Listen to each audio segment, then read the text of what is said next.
وہ اولاد اچھی نہیں جو باپ کے مال پر حرام کام کرے اور باپ کو قبر میں بھی پنشمنٹ ملے.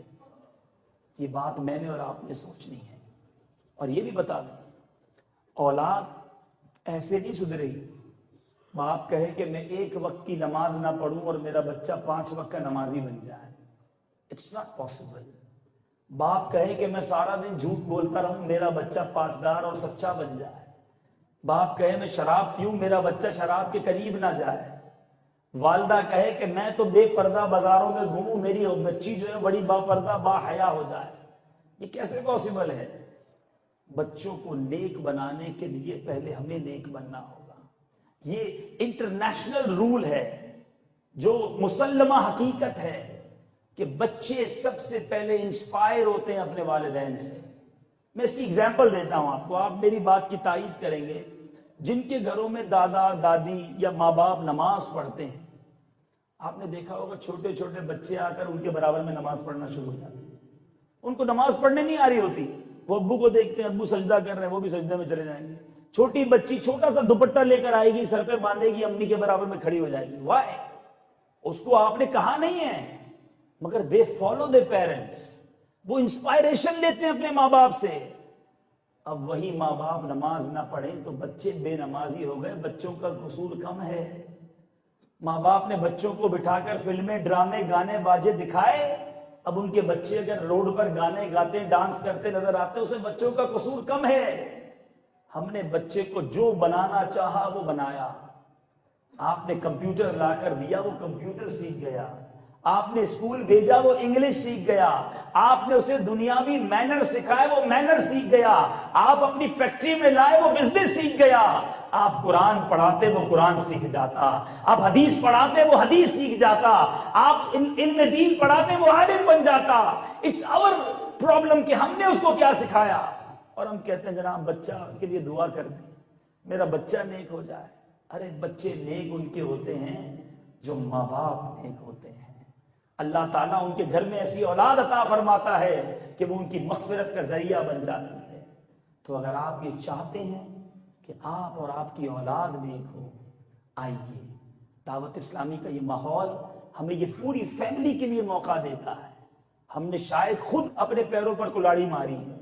اپنے بچوں کو ہم نے ایسے ذرائع مہیا کیے کہ وہ ہمارے ہاتھ سے نکلتے جا رہے ہیں. But it's the right time because we are alive. ہم زندہ ہیں، مرنے کے بعد تو موقع نہیں ملے گا. درود پاک پڑھنے کے بے شمار فضائل و برکات ہیں. مصطفیٰ جان رحمت شمع بزم ہدایت صلی اللہ تعالی علیہ وسلم کا فرمان عالی شان ہے کہ تم اپنی مجلسوں کو مجھ پر درود پاک پڑھ کر آراستہ کیا کرو کہ تمہارا مجھ پر درود پاک پڑھنا کل بروز قیامت تمہارے لیے نور ہوگا. ہم سب چاہتے ہیں قیامت کے دن ہمیں نور ملے، ہم بے نور نہ رہ جائیں. تو ہمیں دنیا میں کثرت کے ساتھ درود پاک پڑھنے ہیں. آئیے مل کر محبت کے ساتھ بآواز بلند درود پاک پڑھ لیں. صلو علی الحبیب صلی اللہ تعالی علی محمد صلی اللہ علیہ وسلم. سرور کائنات علیہ الصلوۃ والسلام فرماتے ہیں 3 دعاؤں کی قبولیت میں کوئی شک نہیں ہے: مظلوم کی دعا، مسافر کی دعا اور والد کی دعا اپنی اولاد کے حق میں. ہاں، باپ کی دعا، یہاں خاص والد کا ذکر کیا ہے. یہاں میں ایک اور مشورہ بھی دینا چاہوں گا. جتنے ماں باپ یہاں بیٹھے ہیں نا، اپنے بچوں کے لیے ضرور دعا کیا کریں. ہاں، آپ کی دعا ان کے لیے مقبول ہے. اچھا، بعض اوقات ہمارا بچہ دل دکھا دیتا ہے، یا بچہ جو ہے وہ پسند نہیں آ رہا ہوتا، بات نہیں مانتا. ہم تو ماں باپ ہیں نا.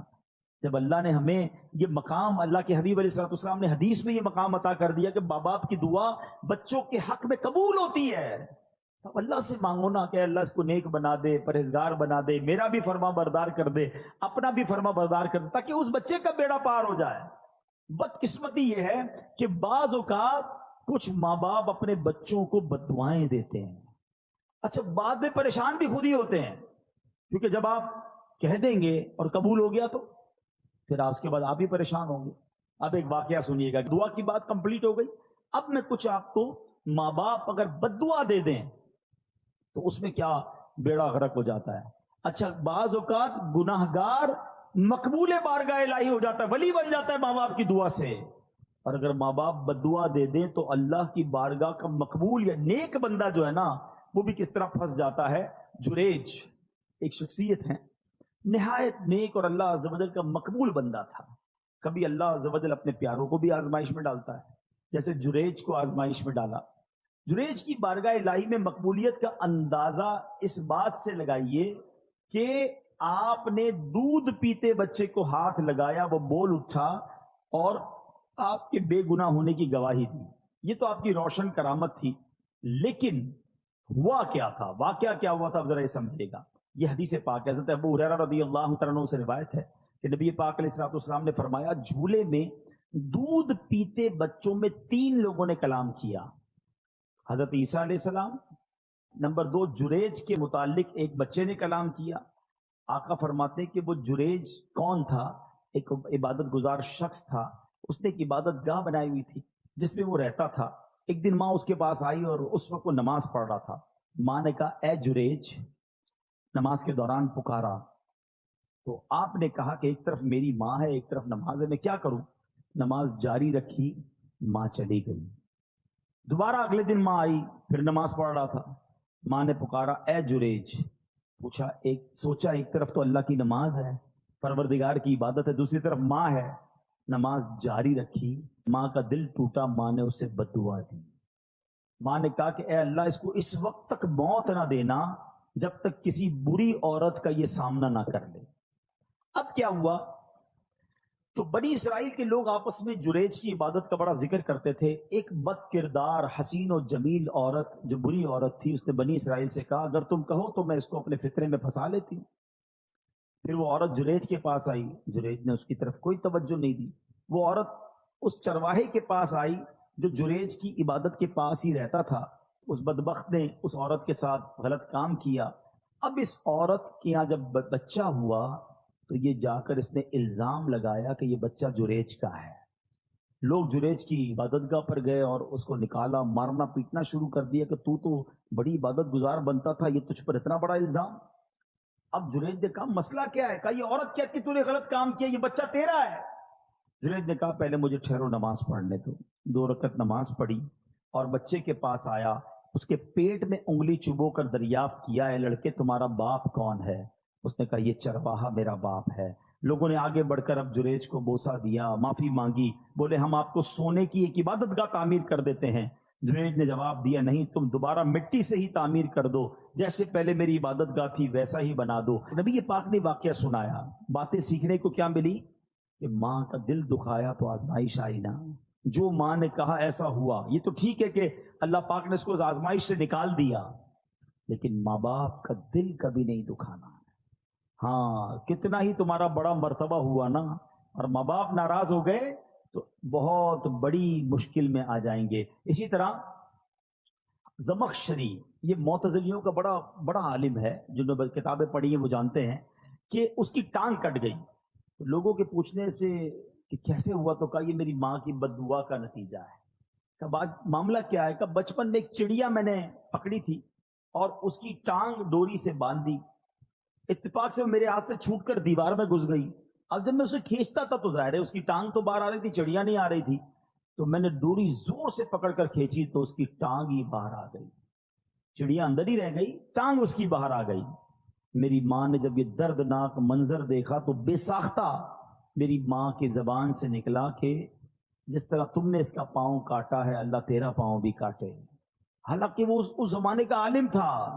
وہ کہتا ہے بس میں بخارا کے سفر پر گیا علم سیکھنے، سفر کے دوران میں گر پڑا، ٹانگ پر شدید چوٹ آئی، ٹانگ کا زخم ایسا بگڑا کہ آخر مجھے اپنی ٹانگ کٹوانا ہی پڑی. یاد رکھنا، امام بخاری کی آنکھیں آ گئی ماں کی دعا سے، اور زمخشری کی ٹانگ چلی گئی ماں کی بد دعا سے. یہ سمجھنا ہے ماں باپ کی دعا کمال کا کام ہے، لیکن کبھی ان کا دل مت دکھانا. ایک شخص کے بارے میں آتا ہے کہ ماں نے آواز دی، اس نے جواب نہیں دیا. ماں نے کہا تو گونگا ہو جائے، تو وہ گونگا ہو گیا. اچھا یہاں اب میں واپس اسی پوائنٹ کی طرف آؤں گا. ہم ماں باپ جو مجھے ماں باپ سن رہے ہیں، بچوں کو میں الگ سمجھا رہا ہوں، لیکن ماں باپ سے میری عرض یہ کہ کبھی بھی بچہ دل دکھائے نا، بد دعا مت دینا. کیا پتا وہ قبولیت کی گھڑی ہو، کیا پتا وہ قبولیت کا وقت ہو اور آپ کی زبان سے نکلے اور وہی کام آپ کے بیٹے کے ساتھ ہو جائے.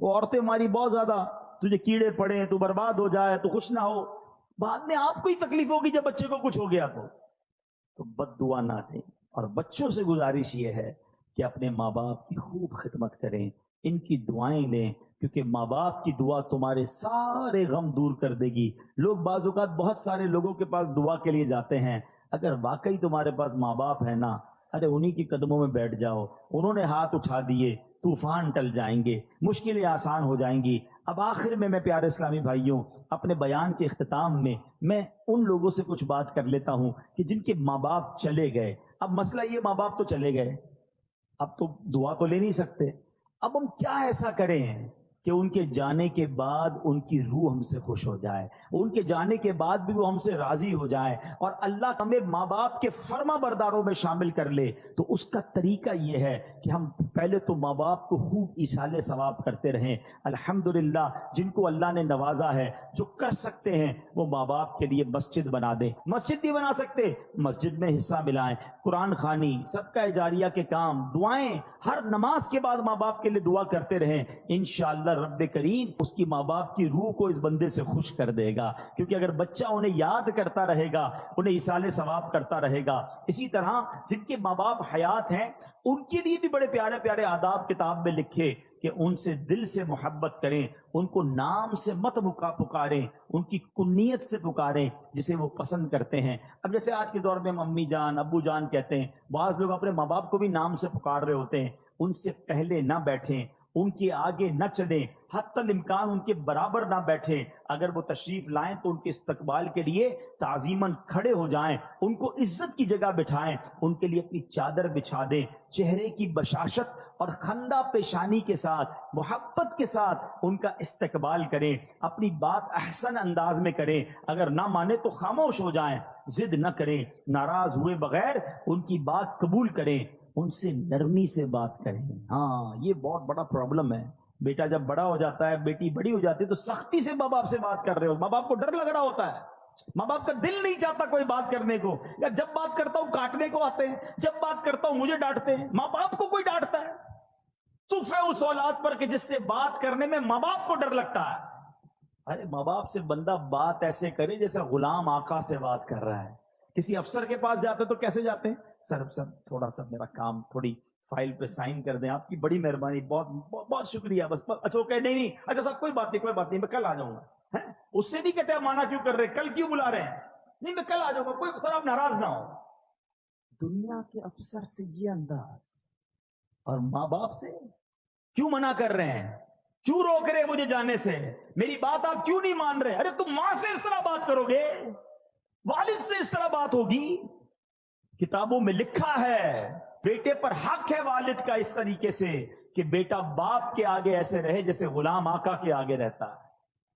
مگر افسوس یہ ہے کہ آج باپ بیٹے کا غلام بنا ہوا ہے. ہونا تو یہ چاہیے تھا کہ بیٹا باپ سے ریکویسٹ کرتا, ابو جان پلیز میری بات مان لیں, میرا یہ کام کر دیں, آپ کی بڑی میں نہیں. اچھا ہو سکتا ہے کہ یہ والد کا ایٹیٹیوڈ کسی بیٹے کو اچھا لگتا ہو, کسی ماں کا یہ انداز بیٹی کو اچھا لگتا ہو کہ میری ماں دیکھو کتنا ڈرتی ہے مجھ سے. ارے تف ہے تمہاری زندگی پر, تمہاری ماں اور تمہارے والد تم سے ڈر کے بات کر رہے ہیں. میں ان کا بیٹا ہوں, میں ان کی اولاد ہوں, میں ان کی ملکیت ہوں, وہ مجھ سے کس بات کا ڈریں گے؟ وہ مجھے حکم فرمائے, وہ عرض نہ کریں, وہ آرڈر کریں مجھے, وہ حق ہے ان کا. مگر آج انداز ہی بدلتا جا رہا ہے, اور یقین جاننا یہ مکافات عمل ہے. اگر آپ نے اپنے ماں باپ کا ادب نہیں کیا نا, آپ اس کی ریفلیکشن اپنی اولاد میں دیکھیں گے. ہم نے دیکھا ہے کہ جو ماں باپ کا ادب کرتے ہیں اس کی اولاد بھی اس کا ادب کرتی ہے, اور جو ماں باپ کو ستاتے ہیں بعد میں آخرت کا عذاب تو اپنی جگہ ہے, دنیا میں ہی اپنی اولاد میں بندہ یہ دیکھتا ہے. پیارے اسلامی بھائیوں, دعا یقیناً یہ ایک بڑا کمال کا عمل ہے, بہت شاندار عبادت ہے. دعا کے بارے میں قرآن پاک کی آیات بھی ہیں, احادیث بھی ہیں. اللہ قرآن میں فرماتا ہے ادعونی استجب لکم, تم مجھ سے مانگو میں تمہیں عطا کروں گا. احادیث میں نبی پاک نے فرمایا الدعاء مخ العبادہ, دعا عبادت کا مغز ہے. بے شمار واقعات دعا کی قبولیت کے ملتے ہیں، اور اس کے ساتھ ساتھ علماء نے کئی جگہوں پر دعا کی قبولیت کے اسباب بھی لکھے کہ دعا کن کن چیزوں سے قبول ہوتی ہے، کن کن اوقات میں قبول ہوتی ہے، کن کن وقتوں میں قبول ہوتی ہے، کن کن مقامات پر قبول ہوتی ہے، اور دعا سے پہلے کیا کیا جائے کہ دعا ہماری مقبول ہو جائے۔ تو ہم نارملی دعا کو بڑا نارمل لیتے ہیں، لیکن دعا ایک بڑی کمال کی عبادت ہے۔ مگر آج میرا جو موضوع ہے کہ دعا تو ویسے بھی کرتے رہنا چاہیے، لیکن ہماری زندگی میں ماں باپ کی دعا کتنا بڑا کردار ادا کر سکتی ہے۔ آج میں یہ بات کرنا چاہوں گا کہ والدین کی دعا کا اثر کتنا ہوتا ہے، اور پھر خدا نہ خواستہ والدین کو کوئی تکلیف دے دے تو پھر والدین کی زبان سے اگر بد دعا نکل جائے تو وہ کتنی بڑی ہلاکت کا باعث بن جاتا ہے۔ تو آج توجہ کے ساتھ آپ نے اس بیان کو سننا ہے تاکہ انشاءاللہ ہم اس سے بہت کچھ سیکھ سکیں۔ آج انشاءاللہ ہم مختصر وقت میں ماں باپ کی دعا کا ہم پر کیا اثر ہو سکتا ہے، اور بزرگوں کے کچھ واقعات سنیں گے جس سے ہمیں یہ پتا چلے کہ بزرگان دین کی جب دعائیں ملی ان کو تو ان دعاؤں نے ان کی زندگی میں کیا اثر ڈال دیا، اور انہوں نے اپنے ماں باپ کے ساتھ برتاؤ کیسا رکھا تاکہ ہم سب کو اس معاملے کی کچھ قدر ہو۔ حضرت ابو الحسن خرقانی رحمت اللہ تعالی علیہ، بہت بڑا نام ہے اولیاء کرام میں، ان کے ایک بھائی تھے۔ آپ رحمت اللہ تعالی علیہ اور آپ کے بھائی میں یہ طے تھا کہ ایک بھائی ساری رات اللہ پاک کی عبادت کرتا اور دوسرا ماں کی خدمت کرتا۔ جب دوسری رات آتی تو ماں کی خدمت کرنے والا بھائی عبادت، اور عبادت کرنے والا بھائی جو وہ ماں کی خدمت کرتا۔ ایک دن آپ رحمت اللہ تعالی علیہ کے بھائی کی باری ماں کی خدمت کرنے کی تھی، تو آپ کے بھائی نے کہا اگر آج آپ ماں کی خدمت کر لیں اور میں عبادت کر لوں، تو آپ نے اجازت دے دی کہ ٹھیک ہے تم عبادت کر لو، میں ماں کی خدمت کر لیتا ہوں، اور خود ماں کی خدمت میں مشغول ہو گئے۔ آپ کے بھائی نے جو ہی عبادت کی تو غیبی آواز سنائی دی، ہم نے تمہارے بھائی کے ساتھ تمہیں بھی اس کے طفیل بخش دیا ہے۔ یہ سن کر انہوں نے بڑی حیرت ہوئی کہ یا اللہ، میں تو تیری عبادت کر رہا ہوں، بھائی تو ماں کی خدمت کر رہا ہے، اور ارشاد کیا ہوا کہ اس کے طفیل، تمہارے بھائی کے طفیل تمہیں بخش دیا گیا۔ تو یہ کیا وجہ ہے؟ میری مغفرت اس کے طفیل ہو رہی ہے۔ تو ندا آئی کہ ہمیں تیری عبادت کی حاجت نہیں، بلکہ محتاج ماں کی خدمت کرنے والی کی اطاعت ہمارے لیے باعث خوشنودی ہے۔ ہائے ہائے ہائے، ماں باپ کی جو خدمت ہے نا، وہ اللہ کی بارگاہ میں اتنا بڑا مرتبہ رکھتی ہے۔ سبحان اللہ سبحان اللہ۔ حضرت اویس کرنی رضی اللہ تعالیٰ عنہ، کتنا بڑا نام ہے، تابعین میں سب سے افضل تابعی انہیں کہا جاتا ہے، عاشقوں کے امام ہیں۔ سنو، ایک رات آپ کی والدہ آرام کر رہی تھی، محو خواب تھی، نیند میں تھی، آنکھ کھلی تو آواز دے کر کہا اویس پانی پلا دو۔ سیدنا اویس کرنی اٹھے اور گھر کے مٹکے میں پانی نہ تھا، مٹکا اٹھایا، اندھیری رات میں ٹھوکرے کھاتے کھاتے ٹکراتے ٹکراتے کنویں تک پہنچے۔ ماں بستر پر ہے، آپ مٹکا اٹھا کے کنویں کی تلاش میں ہیں۔ رات کو پانی بھرا، کٹورے میں پانی لے کر ماں کے قریب آئے تو اتنی دیر میں ماں پھر نیند میں جا چکی تھی۔ ہم جیسا بندہ ہوتا تو پہلے تو باہر جاتا نہ جاتا، آتا تو سائڈ پہ رکھ دیتا گلاس کی، ماں اٹھیں گی جب پی لیں گی۔ مگر یہ ویسے کرنی تھے، ماں کے سرہانے کھڑے ہو گئے اور رات گزار دی۔ صبح ہوئی، جب والدہ کی آنکھ کھلی تو دیکھا حضرت اویس کرنی ماں کے سرہانے پانی کا پیالہ لے کر کھڑے ہوئے ہیں۔ کہا لخت جگر، یہ تم کیوں کھڑے ہو؟ ساری رات کھڑے رہے؟ کما اس لیے کھڑا رہا کہ رات کسی وقت آپ کی آنکھ کھل جاتی، آپ کو پانی آپ نے مانگا تھا، میں پانی آپ کو پیش کرتا۔ اللہ اکبر۔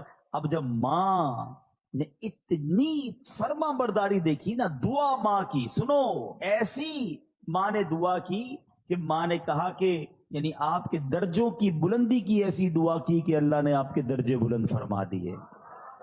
ہائے ہائے ہائے، دیکھو نا حضرت اویس کرنی کا پھر نام کیسا ہو گیا۔ ایک اور بڑا نام حضرت بایزید بسطامی رحمت اللہ تعالی علیہ۔ یہ بڑے بڑے نام والوں کا انداز دیکھو اپنے ماں باپ کے ساتھ کیسا تھا۔ ان کے ساتھ کیا ہوا کہ ایک رات اسی طرح والدہ نے پانی مانگا پانی لے کر آئے، والدہ کو نیند آ گئی. اچھا یہ بڑی ٹھنڈی رات تھی، سردیوں کی رات تھی. کہتے ماں کے سرانے پیالہ لے کر کھڑا ہو گیا، لیکن ہوا یہ کہ پانی جو ہے میرے ہاتھ پر جو گرا تھا وہ ہاتھ پر پانی جم گیا. یعنی اتنی ٹھنڈ تھی. ماں کی آنکھ کھلی، کہا اے بایزید کیوں کھڑے ہو؟ کہا ماں آپ کو پانی پیش کرنا تھا. جب پیالہ اپنے ہاتھ سے الگ کیا تھوڑی سی خال بھی اکھڑ گئی، تھوڑا سا خون بھی بہنے لگا، کیونکہ پانی برف بن چکا تھا. اللہ اکبر. ماں نے بڑی دعاؤں سے نوازا. اسی طرح ایک رات والدہ نے ان کو حکم دیا کہ دروازے کا ایک پٹ کھول دو، لیکن رات بھر میں اس پریشانی میں کھڑا رہا کہ دایاں دروازہ کھولوں یا بایاں دروازہ کھولوں، کیونکہ اگر ان کی مرضی کے بغیر میں نے کھول دیا تو کہیں حکم عدولی نہ ہو جائے. ایک مرتبہ بایزید بسطامی کی والدہ محترمہ نے آپ کو مکتب بھیجا. سورہ لقمان پڑھتے پڑھتے جب اس آیت پر پہنچے، انشکر لی ولی والدیک، اللہ اکبر. اس کا معنی پتہ کیا ہے؟ اس کا معنی بنتا ہے یہ کہ حق مان میرا اور اپنے ماں باپ کا. تو کہتے ہیں جب وہ آیت پڑھی تو استاد صاحب سے کہتے ہیں کہ میں ذرا والدہ سے ملنے جانا چاہتا ہوں. ڈیورنگ کلاس درجہ لگا ہوا ہے، آیت پڑھی، ترجمہ پڑھا کہ ماں کے پاس جانا ہے. درجہ چھوڑ کر ماں کے پاس آ گئے. اب ماں پوچھتی ہے کہ بیٹا کیوں آئے ہو؟ تو آپ کہتے ہیں کہ ماں میں نے آج قرآن پاک میں پڑھا ہے کہ ماں باپ کا حق پورا کرنا ہے، تو میری عرض یہ ہے کہ دو جگہوں پر میں خدمت نہیں کر سکتا. یا تو مجھے اللہ عز و جل سے ہمیشہ کے لیے مانگ لیجئے، اپنی خدمت میں رکھ لیں، یا اللہ کے حوالے کر دو تاکہ اس کی عبادت میں لگا رہوں. ماں نے فرمایا بیٹا میں تجھے اللہ عز و جل کی بارگاہ کے لیے آزاد کرتی ہوں، اپنا فرض بھی تجھے معاف کرتی ہوں، جا رب کی عبادت میں مصروف ہو جا. یہ ماں کی خدمت تھی جس نے حضرت بایزید کو بایزید بسطامی بنا دیا. اور وہ ماں بھی کیسی تھی جس نے اپنے حق معاف کیے اور بیٹے کو دین کے لیے وقف کر دیا. غوث اعظم رضی اللہ تعالیٰ عنہ، پیران پیر شیخ عبد القادر جیلانی بھی تو جیلان سے بغداد جانا چاہتے تھے. ماں سے کہا کہ ماں میں نے علم دین سیکھنے کے لیے بغداد جانا ہے. اچھا یہ آج کل جو ٹریول ہے نا، اب تو ٹریول بہت آسان ہے، بندہ صبح کہیں ہوتا ہے شام کہیں ہوتا ہے. پہلے ایسا نہیں ہوتا تھا. پہلے ٹریول بڑا مشکل، بیچ میں بڑا جناب ڈاکو آتے تھے، گھاٹیاں آتی تھیں. بلکہ آپ زیادہ دور نہ جائیں. اب یہاں جو بزرگ بیٹھے ان سے پوچھیں 1950-60 میں جو لوگ حج پہ جاتے تھے 5-5 6-6 مہینے کا سفر ہوتا تھا. گاڑیوں میں جاتے تھے، بسوں میں، پاکستان سے بس جاتی تھی حج کے لیے. اور جناب کئی لوگ تو واپس ہی نہیں آ پاتے تھے کیونکہ اتنے مشکل راستے، بیمار ہو جاتے تھے، وہ فیسلٹیز نہیں تھی. یہ تو میں آپ کو 50 سال پرانی 70 سال پرانی بات بتا رہا ہوں. صدیوں پرانا سفر کیسا ہوتا ہوگا. تو غوث پاک کی ماں نے آپ کو کیا کہا کہ بیٹا ٹھیک ہے اب جاؤ، اب ہماری محشر میں ملاقات ہوگی. ماں نے ان کا حق معاف کر دیا کہ میری خدمت نہ کرو، دین کی خدمت کرو. کیسے ماں باپ تھے. اور پھر کیا نصیحت کی تھی کہ بیٹا ہر حال میں سچ بولنا. واقعہ یاد ہے نا کہ جب ڈاکوؤں نے آپ کو پکڑا اور آپ نے اپنا مال بتا دیا، اور کیوں بتایا کہ ماں سے وعدہ کیا ہے ہر حال میں سچ بولنا، مال جاتا ہے تو چلا جائے. وہ ڈاکوؤں کا سردار رونے لگا کہ تم ماں سے کیے ہوئے وعدے کو پورا کر رہے ہو، میں بھی اپنے ویب سے کتنے وعدے کیے، میں کیوں پورے نہیں کرتا. پورے ڈاکوؤں نے توبہ کر لی اور مال بھی واپس لوٹا دیا. مگر یہ ماں باپ کی خدمتیں تھیں، یہ ماں باپ کی دعائیں تھیں. میں تحدیث نعمت کے لیے اپنے والدین کی ایک بات یہاں عرض کر دیتا ہوں، شاید اور والدین کو اس میں ترغیب ملے کہ الحمدللہ میرے دونوں یعنی امی ابو دونوں نے مجھے بہت پہلے کہہ دیا تھا کہ ہم نے آپ کو اپنا حق معاف کر دیا ہے، آپ جائیے دین کا کام کیجئے. کیونکہ میں بہت زیادہ ان کے پاس نہیں بیٹھ پاتا تھا، ٹریول کافی ہوتا تھا، سفر کافی ہوتا تھا، لیکن میں کبھی کبھی ان سے کہتا تھا کہ میں آپ کی اتنی خدمت نہیں کر پاتا. تو انہوں نے یہی کہا کہ ہم نے آپ کو اپنا حق معاف کیا، آپ دین کی خدمت کیجئے. تو اے میرے پیارے اسلامی بھائیوں، جہاں بچوں کو یہ حکم دیا جا رہا ہے کہ والدین کا ادب کریں، ان کی دعائیں لیں، لیکن اگر ماں باپ دیکھیں نا کہ بیٹا اگر دین کی طرف جا رہا ہے، اگر دین کا بڑا کام کر رہا ہے تو انہیں سپورٹ کرنا چاہیے. ہم نے ایسا بھی دیکھا کہ کوئی بچہ عالم بننا چاہتا ہے، حافظ بننا چاہتا ہے، دین کا کام کرنا چاہتا ہے، والدین اس کا الٹا دل توڑ رہے ہوتے ہیں، سختی کر رہے ہوتے ہیں، نہیں نہیں تمہیں دیندار نہیں بننا ہے. اور ہم نے دیکھا کہ ایسے والدین آگے جا کر سر پکڑ کر بیٹھے ہوتے ہیں، کیونکہ جب بچے کو دین سے آپ روکتے ہیں تو وہ دنیا میں ایسے غرق ہو جاتا ہے کہ بعض اوقات بری لائن میں پڑ جاتا ہے، غلط کاموں میں پڑ جاتا ہے، اور ماں باپ اس کے بعد سر پکڑ کے رو رہے ہوتے، دیندار بننا چاہتا تھا، میں نے دیندار نہ بنایا۔ دیکھو دیندار اور دنیا دار کی مثال سمجھ لو، یہ میں سب کے لیے نہیں کہتا مگر میجورٹی ایسا ہوتا ہے، ایک بار پھر ریپیٹ کر رہا ہوں، سب کو یہ لاگو نہیں ہوتا ہے مگر اکثریت پر یہ ضرور لاگو ہوتا ہے کہ جب بھی بچہ دنیا میں ترقی کرتا ہے نا، دنیا کو کوئی بڑا افسر بن جائے، دنیا میں جناب کوئی بڑی ڈگری لے لے، دنیا میں کوئی بڑا مقام لے لے، تو بعض اوقات ماں باپ ڈرتے ہیں کہ بچے کو کوئی بات بری نہ لگ جائے۔ بات کرتے میں ماں باپ کو ڈر لگ رہا ہوتا کیونکہ بڑا افسر بن گیا، بڑا سیٹھ بن گیا، بڑا جناب جاگیردار بن گیا، اس نے بڑی ڈگریاں لے لی ہیں۔ یہ ہے دنیا دار کی ترقی کا نتیجہ۔ اور اگر بیٹا دین میں ترقی کر جائے نا، عالم بن جائے، مفتی بن جائے، دین کا مبلغ بن جائے، تو اکثریت یہ ہوتی ہے کہ بچہ ڈرتا ہے کہ ماں باپ کو برا نہ لگ جائے۔ فرق ہے نا، وہ اتنا بڑا مفتی بھی ہوگا کیونکہ اس نے قرآن پڑھا ہے، اس نے حدیث پڑھی ہے کہ ماں باپ راضی ہیں تو رب راضی ہے، ماں باپ ناراض ہے تو رب بھی ناراض ہو جائے گا، تو اس کو ماں باپ کی رضا کی فکر ہو جاتی ہے۔ تو کبھی اپنے بچوں کو دینداری سے دور نہ کریں۔ اتنے بڑے بڑے علماء کرام، اتنے بڑے بڑے مفتیان کرام، میں نے پہلے بھی یہ واقعہ کئی بار بیان کیا، حضرت امام اعظم ابو حنیفہ، آپ کروڑوں حنفیوں کے پیشوا ہیں اور وقت کے امام، اس زمانے میں بھی آپ کے علم کا شہرا تھا۔ آپ کی والدہ جو تھی وہ کسی مسجد کے امام صاحب کی باتیں بڑی شوق سے سنتی تھی۔ تو ہوا یہ کہ ایک بار ان کی والدہ نے کہا کہ جاؤ قاضی ذرا سے جو ہے نا وہ میرے لیے سوال پوچھ کے آؤ۔ امام اعظم خود وقت کے امام ہیں، وہ آپ کہہ سکتے تھے ماں تم مجھے کہہ رہی ہو کہ میں ایک مسجد کے امام سے مسئلہ پوچھ کے آؤں، میں خود سب سے بڑا مفتی ہوں، لوگ میرے اتنے بڑے بڑے تو میرے شاگرد ہیں۔ مگر ماں کا حکم تھا نا، ماں کو یہ نہیں کہا میں بڑا ہو گیا ہوں، ماں کو یہ نہیں کہا میرا مرتبہ بڑا ہو گیا ہے، ماں کا حکم تھا مسجد کے امام صاحب کے پاس پہنچ گئے۔ امام اعظم ابو حنیفہ کہتے ہیں میری ماں نے یہ مسئلہ پوچھا، حضور جواب دیجئے۔ وہ امام صاحب کہتے ہیں حضور کیوں شرمندہ کر رہے ہیں، آپ وقت کے امام ہیں، آپ کو میں جواب دوں گا۔ کہ میری ماں نے تم سے پوچھنے کو کہا ہے۔ کہا اچھا ایسا کریں جواب آپ لکھ دیں، دستخط میں کر دیتا ہوں۔ جواب امام اعظم نے لکھا، دستخط امام صاحب نے کیا، ماں کو لے کر آئے کہ ماں یہ جواب دیا امام صاحب نے۔ کہا ٹھیک ہے۔ تھوڑے دنوں بعد ماں کہتی ہے میں خود جاؤں گی سوال پوچھنے کے لیے۔ اب امام اعظم نے کیا کیا، ماں سے بحث نہیں کی، ماں سے لڑائی نہیں کی، میں اتنا بڑا مفتی، اتنا بڑا امام، تم چل کر وہاں تک جاؤ گی، اتنا سفر ہم کریں گے، مجھ سے مسئلہ پوچھ لو۔ ادب، دیکھو یہ ہے فرق۔ دین میں ترقی کی تھی نا تو ادب میں بھی ترقی تھی، تعظیم میں بھی ترقی تھی۔ ماں کو سواری پر بٹھایا اور کوفہ کی گلیوں میں لوگوں نے دیکھا کہ وقت کا امام ماں کی سواری کی رسی پکڑ کر مسجد کے امام کے پاس مسئلہ پوچھنے جا رہا ہے۔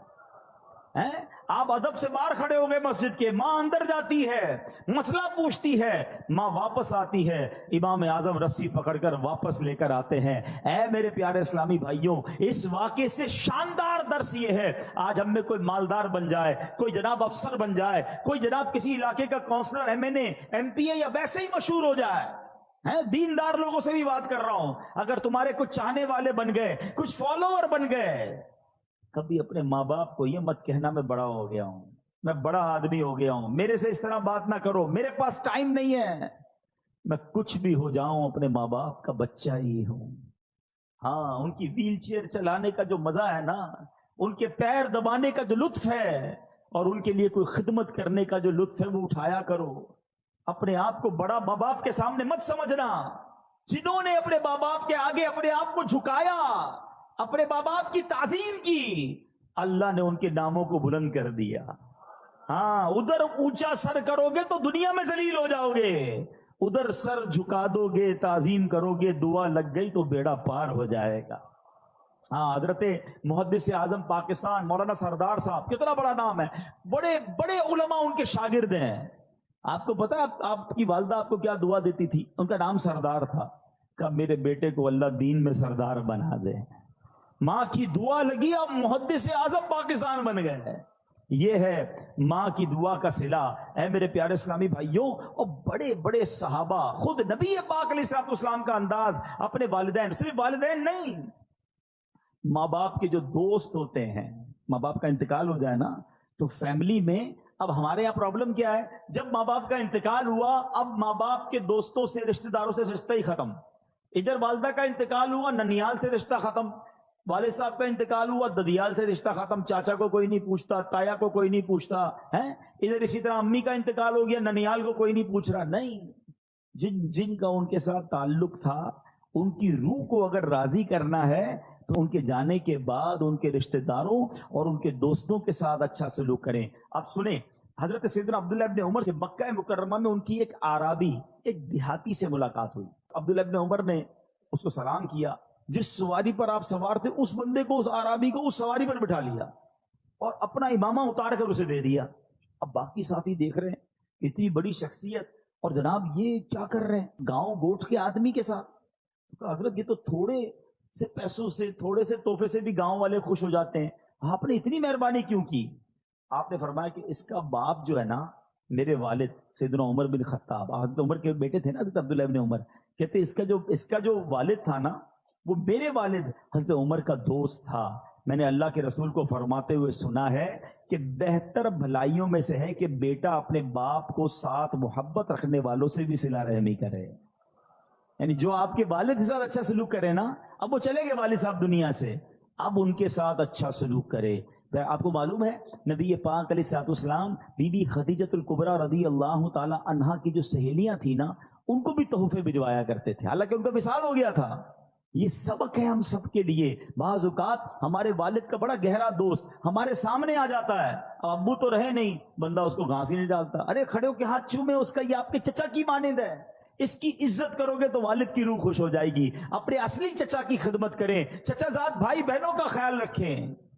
لیکن آج ایسا ہوتا نہیں ہے. اے میرے پیارے اسلامی بھائیوں، اگر آپ آخرت میں ترقی چاہتے ہو ماں باپ کی دعائیں ضرور لینا، یہ دعائیں پار لگا دیتی ہیں. سنو پیارے آقا علیہ الصلوۃ والسلام کا انداز کیا تھا. ایک بار نبی پاک علیہ الصلوۃ والسلام کو حضرت ابو طفیل رضی اللہ عنہ فرماتے ہیں کہ ہم نے نبی پاک علیہ الصلوۃ والسلام کو دیکھا کہ آپ مقام جعرانہ میں، جو ماشاءاللہ بڑا عمرہ کرنے گئے ان کو پتہ ہے جگہ، کہ وہاں وہ گوشت تقسیم فرما رہے تھے. میں اس وقت چھوٹا تھا اور اونٹ کی اڈی اٹھائے ہوئے تھا. ایک عورت سامنے سے آئی، حتیٰ کہ وہ نبی پاک کے قریب پہنچی تو پیارے آقا نے اپنی چادر مبارک بچھا دی جس پر وہ بیٹھی. جب وہ چلی گئی تو میں نے کہا یہ کون تھی؟ صحابہ کرام نے فرمایا کہ نبی پاک علیہ الصلوۃ والسلام کی رضائی والدہ تھی. حضرت ملا علی قاری فرماتے یہ حلیمہ سعدیہ تھیں.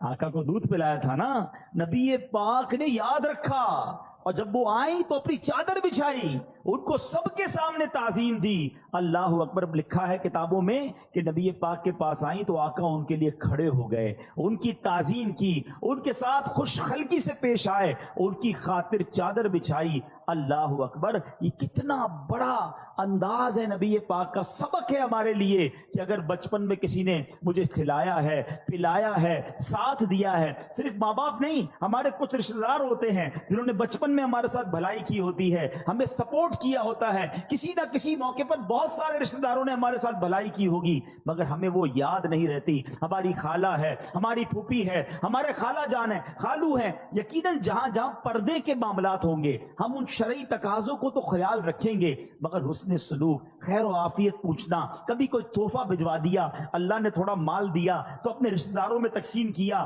یہ شریعت کہتی ہے. اور یہ کتنا بڑا کمال کی بات ہے. دیکھو ماں باپ کی بات تو اپنی جگہ، ماں باپ کے رشتہ داروں کا مقام کیا ہے آپ سنیں گے آپ کا ایمان تازہ ہو جائے گا. ایک بار نبی پاک علیہ الصلوۃ والسلام کے پاس ایک شخص آیا اور آ کر کہتا ہے کہ حضور مجھ سے گناہ ہو گیا ہے، کیا میری جو ہے توبہ قبول ہو جائے گی؟ اب ذرا غور سے سنیے گا، میری توبہ قبول ہو جائے گی، مجھ سے گناہ ہو گیا ہے. اب نبی پاک نے اس کے سوال پہ کیا کہا؟ پیارے آقا علیہ الصلوۃ والسلام فرمایا کیا تیری والدہ ہے؟ کہتا حضور نہیں، والدہ کا تو انتقال ہو گیا ہے. آئے ہائے. تو نبی پاک نے کیا فرمایا؟ فرمایا تیری خالہ ہے؟ جی حضور خالہ زندہ ہے. سرور کائنات علیہ الصلوۃ والسلام نے فرمایا اپنی خالہ سے حسن سلوک کرو. یار اگر یہ سمجھ آ جائے نا بات، ہمیں معافی گناہوں کی چاہیے، اللہ سے معافی چاہیے. سلوک ماں سے اچھا کرو، ماں نہیں تو ماں کی بہن کے ساتھ، خالہ کے ساتھ اچھا سلوک کرو، اللہ تمہارے گناہ معاف فرما دے گا۔ اب آپ سوچیں جو ماں باپ کی خدمت کر رہا ہے اس سے رب کتنا راضی